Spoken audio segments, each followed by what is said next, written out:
నేడు సచివాలయంలో సీఎం చంద్రబాబు నాయుడు సమావేశం కానున్నారు. ముందుగా ఐటీ పాలసీపై సమీక్ష చేయనున్నారు. అనంతరం మున్సిపల్ శాఖపై రాష్ట్రంలోని పలు అంశాలపై అధికారులతో సమీక్షించనున్నారు. సాయంత్రం విజయవాడలో జరిగే వరల్డ్ టూరిజం డే కార్యక్రమంలో పాల్గొననున్నారు.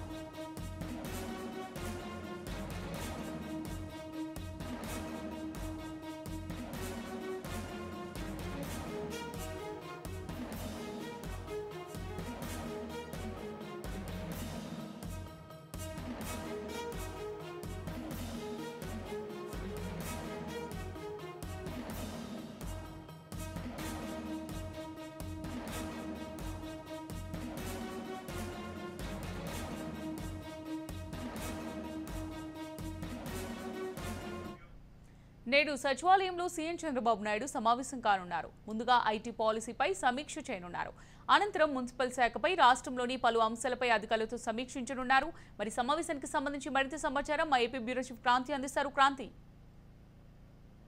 అమూల్య, ఈ రోజు మధ్యాహ్నం 12 గంటలకి సీఎం చంద్రబాబు సచివాలయానికి చేరుకుంటారు. చేరుకున్న సచివాలయాన్ని మొదటి అంతస్తులో మొదటి బ్లాక్ సంబంధించి ముందుగా ఐటీ పాలసీ పైన సీఎం చంద్రబాబు సమీక్ష సమావేశం నిర్వహిస్తారు. దీనికి సంబంధించి ఐటీ శాఖ మంత్రిగా ఉన్న నారా లోకేష్ తో పాటు ఐటీ శాఖకు సంబంధించిన అధికారులు అందరూ కూడా పూర్తిగా శాఖకు సంబంధించిన పాలసీలు, అదేవిధంగా రాష్ట్రంలో ఏ టెక్నాలజీ ప్రధానంగా ప్రభుత్వము డెవలప్ చేయాలండి, రానున్న రోజులంతా కూడా ఏ మీద ఆధారపడి నడుస్తున్న నేపథ్యంలో, ప్రపంచవ్యాప్తంగా ఏ ఆదరణ పెరుగుతున్న నేపథ్యంలో దానికి సంబంధించి ఏ రకంగా రాష్ట్రంలో ఏఐకి సంబంధించిన ఆర్టిఫిషియల్ ఇంటెలిజెన్స్ కి సంబంధించిన రంగాన్ని అభివృద్ధి చేయాలి, దాంతో పాటు ఏఐకి సంబంధించిన కాలేజ్ కూడా ఒకటి నిర్మించాలనే అంశానికి సంబంధించి కూడా ఈ రోజు ఈ సమీక్ష సమావేశం చర్చించే అవకాశం కనబడుతుంది. అదేవిధంగా ఐటీ కంపెనీలకు సంబంధించి రాష్ట్రానికి రావడానికి ఎలాంటి పాలసీలు వారికి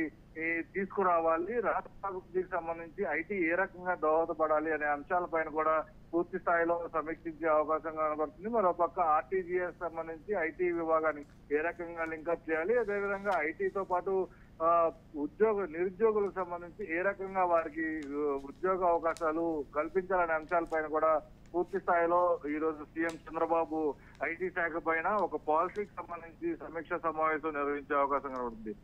ఐటీ శాఖ సమీక్ష అనంతరం కూడా మున్సిపల్ శాఖ పైన సీఎం చంద్రబాబు సమీక్ష నిర్వహించే అవకాశం ఉంది. రాష్ట్ర వ్యాప్తంగా ఇప్పటికే మున్సిపల్ కమిషనర్లు బదిలీలు జరిగిన నేపథ్యంలో రాష్ట్ర వ్యాప్తంగా ఉన్న మున్సిపాలిటీలకు సంబంధించిన నిధుల వినియోగం, అదేవిధంగా మున్సిపాలిటీలో ఉన్న స్థితిగతులకు సంబంధించి గత ప్రభుత్వ హయాంలో ఏ రకంగా మున్సిపాలిటీలు నిర్వీర్యం అయిపోయాయి, ప్రస్తుతము మున్సిపాలిటీలకు సంబంధించి ఏ రకంగా అభివృద్ధి చేయాలి అనే అంశాలపైన కూడా ఈ సమీక్ష సమావేశాలు సమీక్షించే అవకాశం కనబడుతుంది. దాంతో పాటు ఇప్పటికే మున్సిపాలిటీలకు సంబంధించి పూర్తి స్థాయిలో అక్కడ ఉన్న డ్రైనేజీ వ్యవస్థ క్రమబద్ధీకరించడంతో పాటు వ్యర్థ పదార్థాలకు సంబంధించి, అదేవిధంగా వ్యర్థాల నుంచి కరెంటుకు సంబంధించి అనే అంశాలకు సంబంధించి పూర్తి స్థాయిలో ఈ సమీక్ష సమావేశం నిర్వహించే అవకాశం కనబడుతుంది. అనంతరం సాయంత్రం 6:30కి విజయవాడలో జరిగే వరల్డ్ టూరిజం డే కి సంబంధించి కార్యక్రమంలో సీఎం చంద్రబాబు పాల్గొంటారు.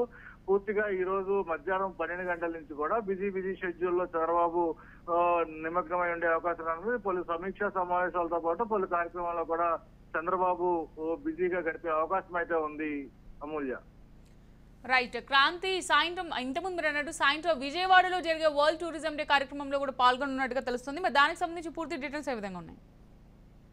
అమూల్య, వరల్డ్ టూరిజం డే కి సంబంధించి కూడా ఈ రోజు చంద్రబాబు సాయంత్రం విజయవాడ తుమ్మలపల్లి కళాక్షేత్రంలో జరుగుతున్న కార్యక్రమానికి హాజరు కానున్నారు.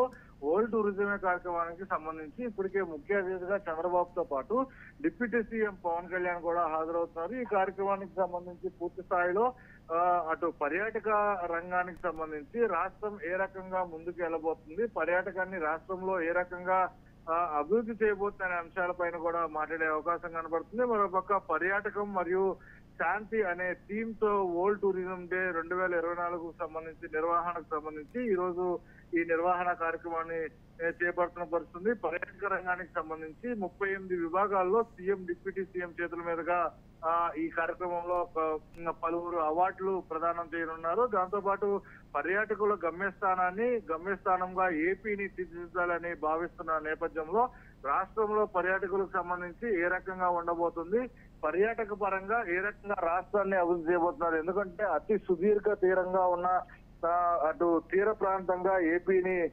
చెప్పొచ్చు. అలాంటి తీర ప్రాంతానికి సంబంధించి ఏ రకంగా పర్యాటక పరంగా అభివృద్ధి చేయొచ్చు. దాంతో పాటు అరకు కావచ్చు, అటు పర్యాటక ప్రాంతంగా ఇప్పటికే ప్రసిద్ధి చెందింది. దాంతో పాటు బీచ్ కి సంబంధించి విశాఖపట్నం, చీరాల, నెల్లూరు సంబంధించిన ప్రాంతాలంతా కూడా బీచ్ పరంగా పర్యాటకం, అదేవిధంగా హోటల్స్, టూరిజం పూర్తి స్థాయిలో ఏపీని ఒక పర్యాటక హబ్ గా తీర్చిదిద్దే దిశగా ప్రభుత్వం అడుగులు వేస్తుంది.